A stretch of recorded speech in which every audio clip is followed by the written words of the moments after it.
Soundstripe. Fan Spectrum, I see you. Let's go. All right. We're back at the ballpark, guys. Where is he at? You know, now that they got their ace boom coon back. I gotta stick with MJ. Okay. Hey, you don't have to say it because I'm here now. Oh, there's my boy Paul right here. I hope Lamar Jackson smells blood in the water. Hey, They that can figure man. it out. Hey, that. Fan Spectrum, right here, right here. So I know you're a big, Bears fans here as well. Bird down. Bear down, Bear bear down, down. Bird down. We saw a great game out of Justin Fields last game. I mean, that man kind of proven that, he's definitely the future. He's been for me, but I know this game kind of definitely put that set in stone for a lot more fans. We just kind of want to discuss a little bit about what you see in the future, and then we want to discuss a little more about how you feel about the stadium a little later. But let's talk about the fans as far as the players. What do you see? I know we got rid of Roquan Smith. You called the Chase Claypool trade, which I thought was crazy. How do you see the Bears? I've always liked Claypool. I do too. I like I do Claypool, too. too. I love Claypool. I think he just needed a quarterback, and I feel like you got guys like Tua who need a quarterback. Like Tua who need a receiver and Tyreek Hill. I mean, he had Waddle, but add Tyreek even a big plus. You also had Stephon Diggs for Josh Allen helping him out in that scenario. Well, they moved Claypool to the slot, and that's really what killed him. He's a big boy to be on the outside. Yeah. And moving him from outside to inside literally lessened his targets, and he's not getting the ball as much because of that. So, as you can see, how they working now with Mitch and, Pickett, they're going to Deontay Johnson, that's their outside receiver, then putting Claypool in the end. So I get maybe to try to get, a threat inside, but it's not who his game is. So you got to throw him out, and that's working. That's what's working for the Bears. They tried to make him what Juju is in Kansas City. Mm-hmm. Yep. They tried to make him just that big body that's in the middle that can just be big and make catches and it's not the type of player that he is. Like the fact that Juju is able to do it, I'm actually impressed. That's true. That's true. But no, as far as we got rid of our defense. Looks like we got rid of the key players per se. We got a lot of a younger core. What do you see as far as the Bears' future? I know they got a lot of picks. I know it seems like we're not winning these games. We got a lot of money. We're not winning these games, but it still seems like a bright future as a Bears fan. How do you feel about the Bears? I do think the future is bright, but it's not just Justin Fields for me. It's the brain trust that has been installed, right? Like Ryan Poles is making a decision. He's sticking to his plan, and it seems like that plan is working out at 8 weeks into the season, right? Like, remember, right, Pace and Nagy, it's like this is a 2-3 year process that we got. Matt Nagy told us it's going to take 5 years for us to build an offense. Yeah. We've scored 30 points the last 3 weeks, and Fluke's been here 8 weeks. You know what I mean? Like 9 weeks. You know what I mean? So you see the difference, but I feel like the future's bright because we do have a Matt Eberflus who seems very level-headed. We do have a Justin Fields who seems very level-headed. And these guys aren't taking these moments, right? Like, they're taking these moments for what they are. We're excited about a 33-35 loss to the Miami Dolphins. Keyword, loss to the Miami Dolphins. And I am excited. I haven't seen a Bears offense put up 30-plus 3 weeks in a row without the defense's help ever. Ever. I've never seen that. I don't even think the 85 Bears did that. I got to go check the tape. But I don't, you know what I mean? Like, that's crazy. We enjoying losses. You know what I mean? Like, but the thing is, right, like, there's two things that I look at that get me the most excited about where this team is right now and where they're going next year.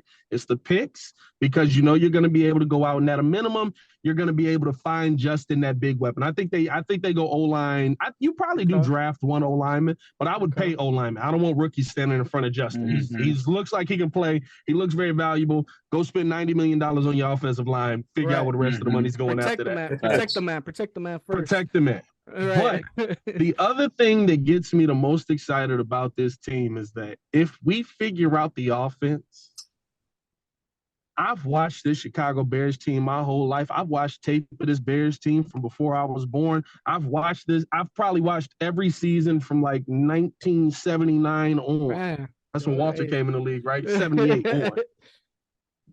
The one thing I know about the Chicago Bears, we will rebuild this defense. Stop complaining about defense, people.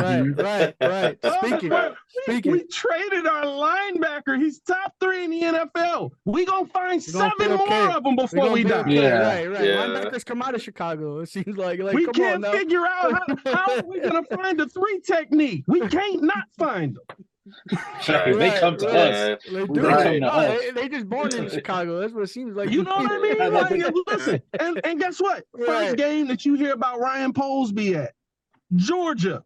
I know what he's looking at. Hey, let me go get Roquan's cousin, Roquan. You know what I mean? Like, the dude is literally him.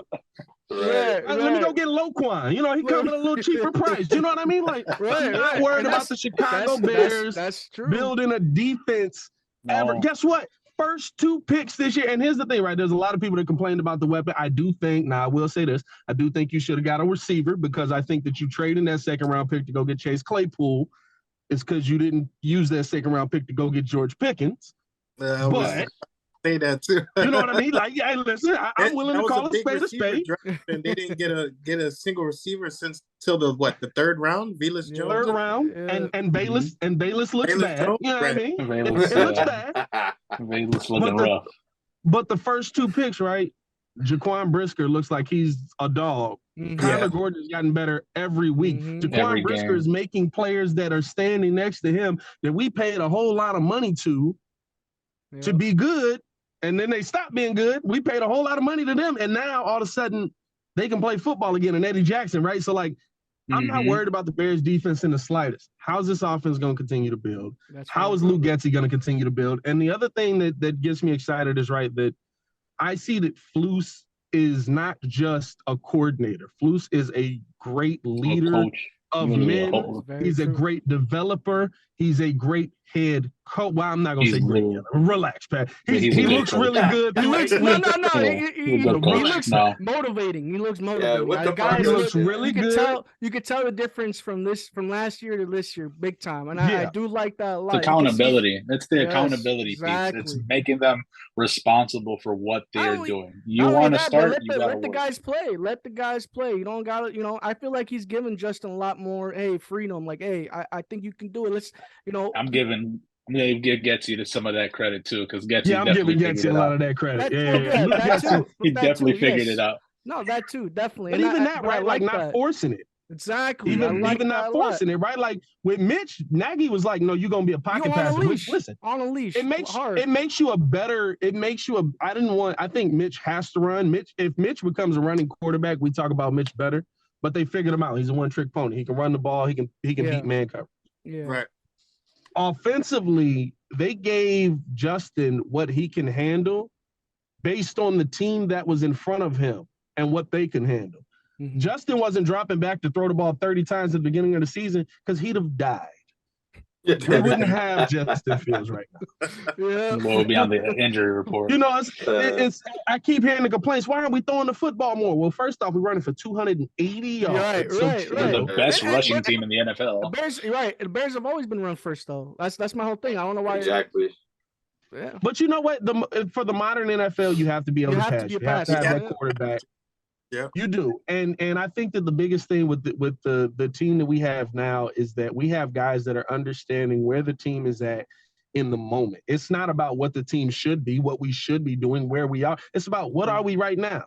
And week one, your offensive line was doo-doo. So they had to figure out how to make them. Okay, we got to figure out how you get y'all in the system. He's not gonna die because of y'all, so he gonna hand this ball off 30 times. You see, literally progression week by week. Definitely excited for the future of the Bears, though. I know we all are. Appreciate your time. Appreciate your time. We appreciate it, Thanks bro. for coming on, man. It was a good time. We had a lot of fun with you, man. We definitely are looking forward to it. I appreciate y'all, man. I appreciate y'all. All right, Pat. You take care, man. Take care, Thank you. For sure. Y'all stay safe out there, man. Hey, bear down. That was cool, man. for watching our latest episode with the Pat the Designer. Make sure you like and subscribe to this video and follow us on all platforms. Leave a comment below and what you think on the state of the Bears. We are the Fan Spectrum. Thank you for watching.